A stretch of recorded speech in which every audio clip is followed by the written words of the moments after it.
हाउशुआन reviver पल की मदद से थोड़ा थोड़ा ठीक होने लगा था, जिस वजह से वो क्लिनिक में काम करने चाहता है। तो एक बंदा आकर उसे कहता है कि मेरे घर में एक बहुत बड़ा स्नेक डीमन आ गया है।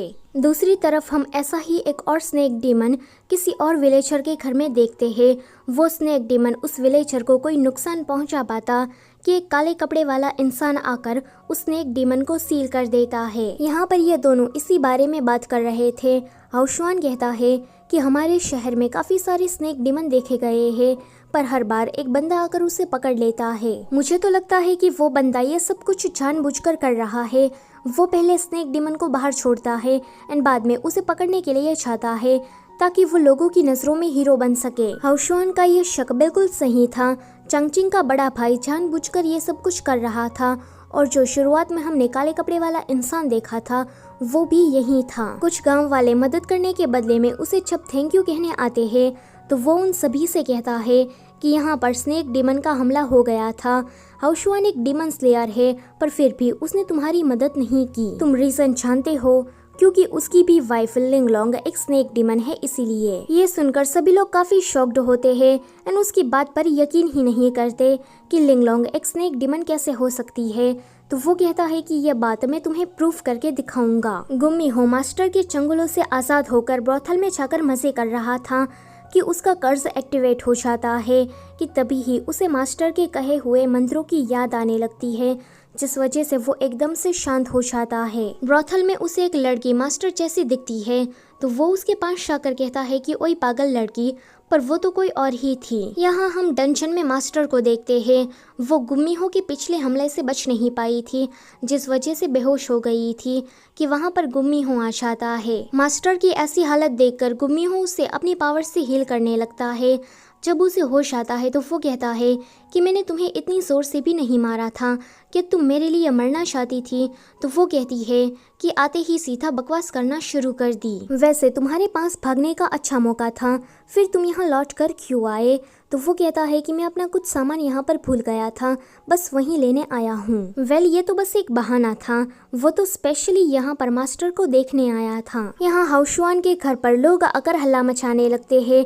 वो सभी लोग कह रहे थे कि तुम्हारी वाइफ तो स्नेक डीमन है, तुमने डीमन स्लेयर होने के बावजूद भी एक डीमन को घर में पनाह दी है। लिंगलोंग तभी ही उन सभी पर जादू करती है, जिससे उन दोनों की थोड़ी देर की मेमोरीज इरेज हो जाती है। जब उनको होश आता है तो वो सभी लोग भूल गए थे कि वो यहाँ हाउशुआन के घर पर क्या करने आए थे। पर इन सभी में हाउशुआन को एक सच्चाई पता लगती है कि उनके यहाँ जितनी भी लड़कियाँ काम करती है वो सारी रैबिट डीमन है। उनमें से एक रैबिट डीमन कहती है कि तुमने पहले हमारी जान बचाई थी, इसलिए तुम्हें रिपे करने के लिए हम सभी लोग तुम्हारे अंडर काम कर रहे हैं। चिंगदाई आकर लिंगलोंग से कहती है कि जब मैं बाहर गई तो सभी लोग एक ही पर्सन के बारे में बात कर रहे थे जिसने सारे स्नेक डीमन को भगाया। लिंगलोंग उसे कहती है कि वो बंदा मुझे कुछ सस्पिशियस लग रहा है, हमें एक बार जाकर उसे देखना चाहिए। जब ये दोनों वहाँ पर जाती है तो देखती है कि ये तो चंगचिंग का बड़ा भाई है और उस पर इविल स्पिरिट ने कब्जा कर लिया है। वो उस इविल स्पिरिट को उसकी बॉडी से बाहर निकालती है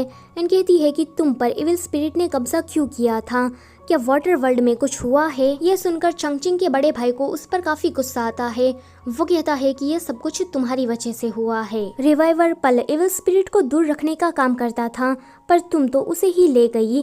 तुम्हारे जाने के बाद जीसू की माँ ने ब्लैक शैडो आर्मी से हम पर हमला कर दिया और इसी लड़ाई के दौरान मेरे भाई चंगचिंग की मौत हो गई, क्योंकि वो रिवाइवर पल के बिना काफी ज्यादा कमजोर था। हमारा सिक्योरिटी सिस्टम भी टूट गया। लिंगलोंग यह जानकर काफी शॉक्ड होती है।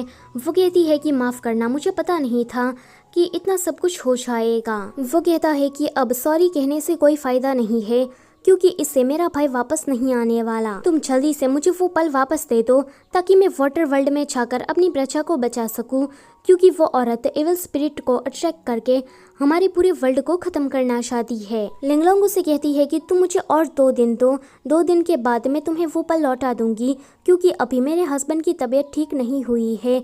2 दिन के बाद मैं तुम्हारे साथ खुद वाटर वर्ल्ड में आऊंगी एंड तुम्हारी मदद करूंगी। ये सुनकर वो उसकी बात मान जाता है। यहाँ पर हाउशुआन के ऊपर गांव वालों ने हमला कर दिया था। दरअसल में उनके ऊपर इविल स्पिरिट का कब्जा हो गया था कि तभी ही वहाँ पर मास्टर और गुम्मी गुम्मीहो आकर उसकी मदद करने लगते हैं। जब वो लोग उन इविल स्पिरिट को उन गांव वालों की बॉडी से निकालते हैं कि तभी ही उनके पास एक बहुत बड़ा स्नेक डिमन आ जाता है। चंगचिंग का बड़ा भाई उसे सील करके सभी लोगों से कहता है कि मुझे माफ करना, मुझे गलतफहमी हो गई थी कि लिंगलोंग भी एक स्नेक डिमन है। ये सुनकर सभी गांव वाले उसकी बात मान जाते हैं एंड वहां से चले जाते हैं। मास्टर इस फाइट के दौरान काफी ज्यादा जख्मी हो गई थी तो गुम्मीहो उसे दवाई पिलाता है। मास्टर जब मना करती है तो वो कहता है कि तुम ऑलरेडी वीक हो, डिमन को पकड़ते पकड़ते तुम अपना ही ध्यान रखना भूल गई। मास्टर गुम्मीहो को अपने इतने क्लोज देखकर काफी नर्वस फील कर रही थी। गुम्मीहो ये देखकर कहता है कि मेरी जिंदगी काफी ज्यादा लंबी है क्योंकि मैं एक इमोर्टल हूँ, तो अब तुम्हें भी मेरे लिए लंबी जिंदगी छीनी होगी। इतना कहकर वो उसे माउथ टू माउथ दवाई पिलाता है। जीसू ने हाउशुआन को किडनैप कर लिया था। जब ये बात इन सभी को पता लगती है तो ये सभी लोग वाटर वर्ल्ड में जीसू को रोकने के लिए चाहते हैं। जीसू हाउशुआन को लेकर चंगचिंग की बॉडी के पास आई थी। वो उसे कहता है कि मुझे पता नहीं था कि मुझे बचाने के लिए इसने अपनी जान दे दी है। जब से मैं उठा हूँ तब से ही मुझे काफी अलग अलग मेमोरीज दिखाई देने लगी है जो कि मेरी अपनी नहीं है, पर आज जब मैंने इसे देखा तो मुझे पता लग गया कि वो सारी मेमोरीज इस लड़के की है। वो रिवाइवर पल को अपनी बॉडी में से निकालने लगता है तो जीसू उसे कहती है कि ऐसा मत करो वरना तुम खुद मर जाओगे। हाउशुआन उसे कहता है कि ये जिंदगी मेरी अपनी जिंदगी नहीं है, मैं इस लड़के की जिंदगी जी रहा हूँ, ये गलत बात है। फिर वो जीसू से एक रिक्वेस्ट करता है कि मेरी मौत के बारे में मेरी वाइफ को कुछ भी मत बताना वरना वो काफी ज्यादा सैड हो जाएगी। जैसे ही हाउशुआन अपनी बॉडी में से रिवाइवर पल को निकालता है तो उसकी मौत वहीं पर ही हो जाती है कि तभी ही वहाँ पर जीसू की माँ आकर उस रिवाइवर पल को छीन लेती है। अब जीसू को भी अपनी माँ की काली करतूत के बारे में पता लग गया था, इसलिए वो उसे रोकना चाहती थी कि उसकी माँ उस पर इतना जोर से हमला करती है कि जीसू दूर जाकर गिरती है। जब ये सभी लोग वहाँ पर पहुँचते हैं तो हाउशुआन मर चुका था और जीसू अपनी आखिरी सांसें ले रही थी। उसे चंगचिंग के बड़े भाई में चंगचिंग दिखाई दे रहा था तो वो उसे अपने प्यार का इजहार करती है एंड कहती है कि मरने से पहले मैं चाहती हूँ कि तुम आखिरी बार मुझे कहो कि मैं भी तुम्हें पसंद करता हूँ। वो बोलने बस चाह ही रहा था कि जीसू वहीं पर ही अपना दम तोड़ देती है। आगे ये सभी लोग जीसू की माँ को रोकने के लिए चाहते हैं। जीसू की माँ ने काफ़ी ज़्यादा इविल स्पिरिट को अट्रैक्ट कर लिया था जिस वजह से वो काफ़ी पावरफुल हो गई थी एंड ये लोग उसके सामने चींटी के समान थे। मास्टर ये देखकर कहती है कि ये तो बहुत ही ज़्यादा पावरफुल है, हमें इसे फॉर्मेशन बनाकर रोकना होगा।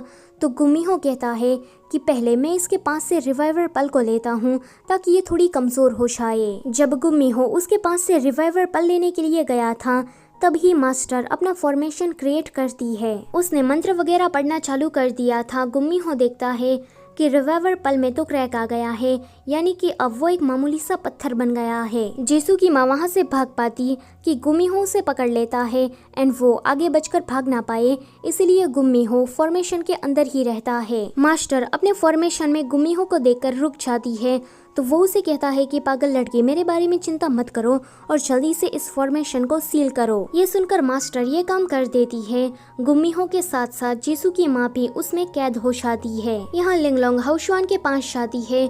उसने उसकी बॉडी को चंगचिंग की बॉडी के पास रखा हुआ था। लिंगलोंग अपनी बॉडी में से हजारों साल का कल्टीवेशन बाहर निकालती है एंड उसकी बॉडी में ट्रांसफर करने लगती है कि चिंगदाई आकर उसे रोकती है एंड कहती है कि ऐसा मत करो वरना तुम भी मर जाओगी। लिंगलोंग उसे कहती है कि हाउशुआन के मिलने के बाद मुझे कोई इमोर्टलिटी नहीं चाहिए थी, बल्कि हमेशा ही हाउशुआन के साथ रहना था। मेरे मरने के बाद तुम इसका ध्यान रखना और इसे प्रोटेक्ट करना। इतना कहकर वो उस पल को हाउशुआन की बॉडी में ट्रांसफर कर देती है। अब लिंगलोंग एक साधारण सा सांप बन गई थी।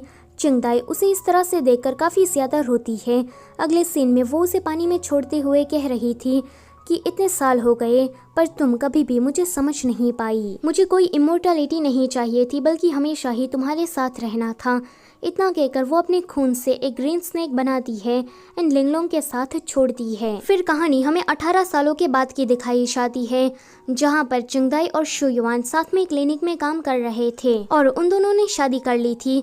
चिंगदाई कहती है कि ये हाउ शुआन कहाँ चला गया, तो शु युआन कहता है कि वो हमेशा की तरह पहाड़ों में जड़ी बूटी ढूंढने गया होगा। चिंगदाई कहती है कि ये लड़का जड़ी बूटियाँ ढूंढने के लिए इतना ऑब्सेस्ड हो गया है कि घर आना ही भूल गया है, अपना सारा टाइम पहाड़ों में ही बिताता रहता है। वेल हाउ शुआन पहाड़ों में सिर्फ जड़ी बूटियाँ ढूंढने नहीं चाहता, बल्कि इस उम्मीद से चाहता है कि वहाँ पर लिंगलोंग होगी। वो काफी डिसअपॉइंट होकर घर वापस आ ही रहा था कि उसकी रास्ते में एक लड़की से टक्कर हो जाती है जो कि बिल्कुल लिंगलोंग की ही तरह दिख रही थी। हाउ शुआन जब उसे देखता है तो वो लड़की और कोई नहीं बल्कि लिंगलोंग ही थी। ये दोनों ही एक दूसरे को देखने लगते हैं और इसी के साथ ये ड्रामा यहीं पर ही खत्म होता है। अगर आपको ये कहानी अच्छी लगी है तो अपने फ्रेंड्स के साथ इसे शेयर जरूर करना और वीडियो से जाने से पहले वीडियो को लाइक और कमेंट करके बताना कि आपको ये कहानी कैसी लगी है।